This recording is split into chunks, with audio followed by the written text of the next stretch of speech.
Mheshimiwa Waziri Mkuu, utanisamehe, sitaweza kuacha kukisema chama changu kwa sababu Chama cha Mapinduzi ndio chama mama na ndio chama kinachosimamia serikali. Lakini vile vile Mheshimiwa Mwenyekiti, nichukue nafasi hii kama nilivyotambulishwa majina yangu. Kwa majina naitwa Ibrahim Mohamed Shayo, ni mbunge wa Moshi mjini na ndio mwenyekiti wa wabunge mkoa wa Kilimanjaro. Nimesimama mbele yako Mheshimiwa Waziri Mkuu kwa heshima kubwa na unyenyekevu mkubwa kusema machache ambayo yalipaswa yaseme Mheshimiwa mbunge wa jimbo hili.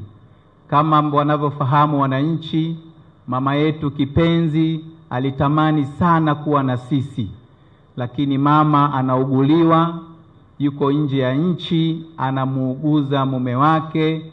Ameniomba sana sana sana niwaambie wanasame Mashariki anawapenda sana, anawasalimia sana na anashukuru sana kwa kumpokea Mheshimiwa Waziri Mkuu kwa heshima na unyenyekevu mkubwa.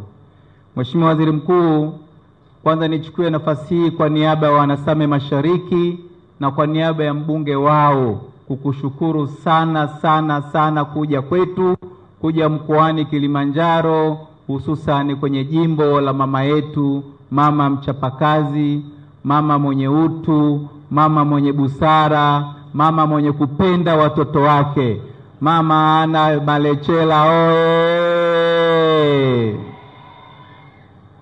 Mheshimiwa Waziri Mkuu, Mheshimiwa mbunge amenituma upeleke salamu zake kwa Mheshimiwa Rais. Anamshukuru sana Mheshimiwa Rais kwa kuweza kutekeleza miradi mingi katika jimbo lake. Mheshimiwa Waziri Mkuu, mbali na barabara hii leo unayoizindua na kuifungua, lakini katika jimbo hili vipo vitu vingi sana vimeletwa. Mheshimiwa Waziri Mkuu, walioko mbele yako watakiri kabisa, tulikuwa hatuna hospitali, zahanati, zimeletwa zahanati, zimejengwa zahanati na watu wanapata huduma. Tulikuwa hatuna shida ya shule za sekondari. Mheshimiwa Waziri Mkuu, kwenye jimbo hili mpaka sasa hivi kuna shule zaidi ya 4 zimekuja na watoto wanasoma.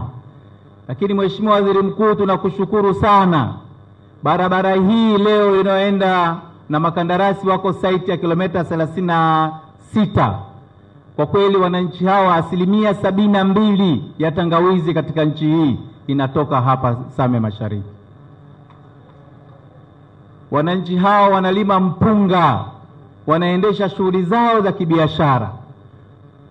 Kwa kuzindua na kuzinduzi wa barabara hii ambayo wananchi wa Gonja, Mahole, Ndungu, Mkomazi wote wanakwenda kufaidika kutokana na barabara hii, itakuwa chachu ya kuleta maendeleo katika wilaya hii. Mheshimiwa Waziri Mkuu, mimi niendelee kukushukuru sana. Niendelee kukushukuru sana kwa niaba ya mama yetu, Mama Ana. Kwa kweli anawashukuru sana sana sana sana kuja, na ameniambia nisiache kukupongeza. Anasema alikutana na wewe, alikuwa na wewe, amekupongeza baada ya kuteuliwa kuwa waziri mkuu, na amesema nirudie mbele ya kadamnasi hii. Anakufahamu kazi zako na anamshukuru Mheshimiwa Rais kwa kukuchagua wewe kuwa waziri mkuu katika nchi hii. Kama ni kidonda, basi kidonda kimepata mkonaji. Mheshimiwa Waziri Mkuu, tukushukuru sana kwa kutembelea miradi hii ya halmashauri zetu. Tunakushukuru sana, tunakushukuru sana. Imetusaidia pale penye mapungufu kuweza kuyaona, kuweza kutoa maelekezo na kazi kusonga mbele. Kwa hiyo Mheshimiwa Waziri Mkuu, kwa niaba ya mbunge wa jimbo hili, sasa tuko mbele yako kupokea na kutii maelekezo yako. Baada ya kusema hayo, Mheshimiwa Waziri Mkuu, nikushukuru sana kwa kuja hapa, na wananchi wote wako hapa wanakushukuru sana.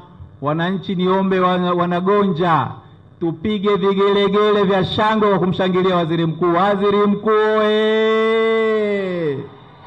Asanteni sana kwa kunisikiliza.